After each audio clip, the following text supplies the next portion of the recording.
Here Brahmin, some clansman, goes forth out of faith from the home life into homelessness. Then he acquires gain, honor and renown. And then he achieves virtue. Then he's not content. He strives and achieves the attainment of concentration. And then he's pleased with the attainment of concentration, and his intention is fulfilled. On account of it, he lauds himself and disparages others. I say that this person is like a man needing hardwood, who, passing over its hardwood and its sapwood, cut off its inner bark and took it away, thinking it was hardwood. So this is the third case. The fourth case, here Brahmin, some clansman, goes forth out of faith from the home life into homelessness.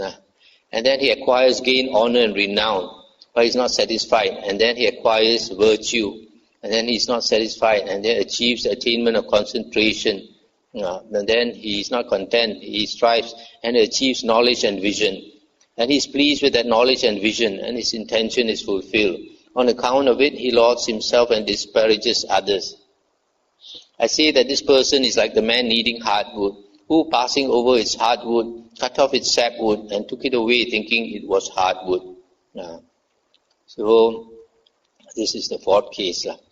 Here Brahmin, some clansman, goes forth out of faith from the home life into homelessness, considering I'm a victim of birth, aging and death, etc. Then he acquires gain, honor and renown. And then after that he acquires virtue. And then after that he achieves concentration. And then after that he achieves knowledge and vision. He is pleased with that knowledge and vision, but his intention is not fulfilled. He does not, on account of it, laud himself and disparage others. He arouses desire to act, and he makes an effort for the realization of those other states that are higher and more sublime than knowledge and vision. He does not hang back and slacken. But what Brahmin are the states that are higher and more sublime than knowledge and vision? Here Brahmin, quite secluded from sensual pleasures, secluded from unwholesome states, among enters upon and abides in the first jhana, which is accompanied by applied and sustained thought, with delight and pleasure born of seclusion. This is a state higher and more sublime than knowledge and vision. Again, with the stilling of applied and sustained thought, among enters upon and abides in the second jhana. This too is a state higher and more sublime than knowledge and vision. Again, with the fading away as well of delight, among abides in equanimity, mindful and fully aware, still feeling pleasure with the body, he enters upon and abides in the third jhana. This too is a state higher and more sublime than knowledge and vision. Again, with the abandoning of pleasure and pain, and with the previous disappearance of joy and grief, among enters upon and abides in the fourth jhana. This too is a state higher and more sublime than knowledge and vision.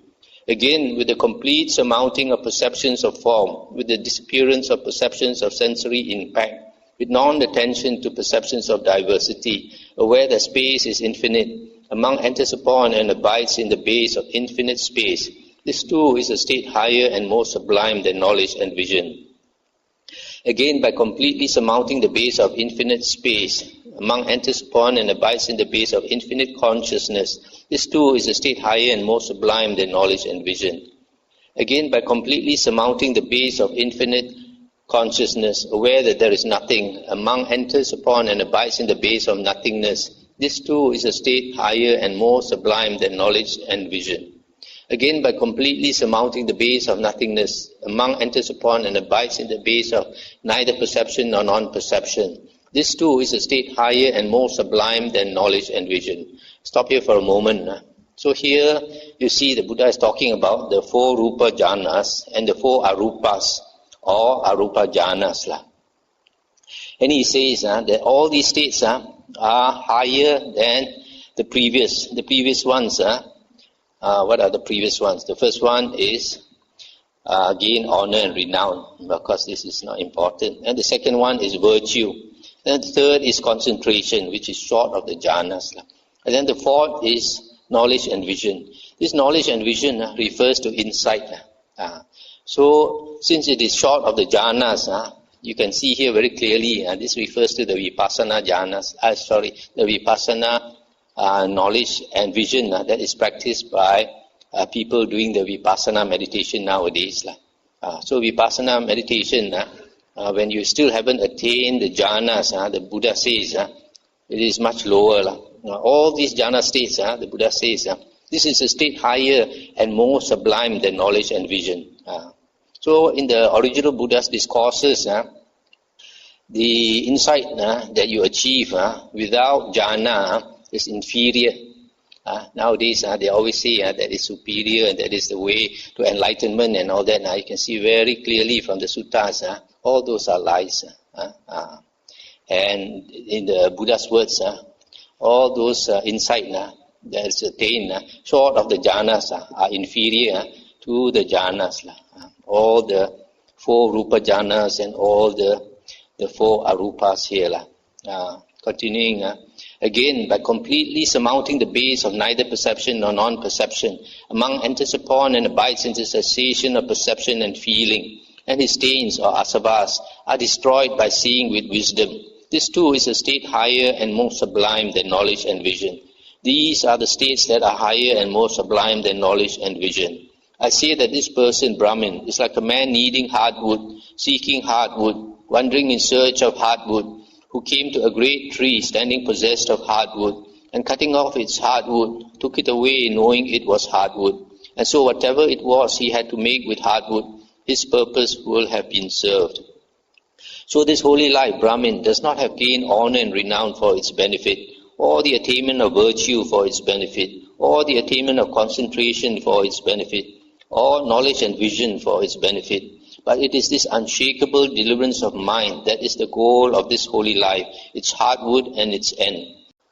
So this last part, the Buddha says that monk passing through the 4 rupa jhanas and the 4 arupas, and then beyond that he attains the cessation of perception and feeling, which is also the cessation of consciousness.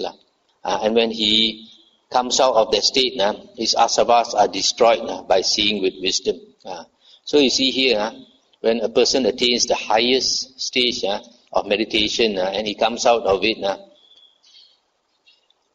just by coming out of this state of perception and feeling, he will know automatically that the whole world disappeared when he attained the cessation of perception and feeling. So he will know that the whole world is only mind-made. So he can see so clearly, so he attains liberation. This contradicts what some people say is that concentration, there is no wisdom in concentration. But these states of concentration, you can see from this sutta, are higher and more sublime than knowledge and vision attained without the jhanas. So this is one of the very revealing suttas that people who don't teach the truth are scared of. That's why you find later monks who went the deviant way. We know original Buddhism relies on the 5 Nikayas, the earliest 4 Nikayas, plus some books of the 5th Nikaya. And later Buddhism went into Mahayana and Hinayana. And both these schools, Mahayana and Hinayana, they are scared of the suttas. So they tell the followers not to study the suttas, waste of time and all this thing, and inferior teaching and all that. But it's precisely because all these suttas show up their lies. That's why they are scared of these suttas. So from this you can see vipassana meditation that is practiced nowadays is inferior to the jhanas in this sutta.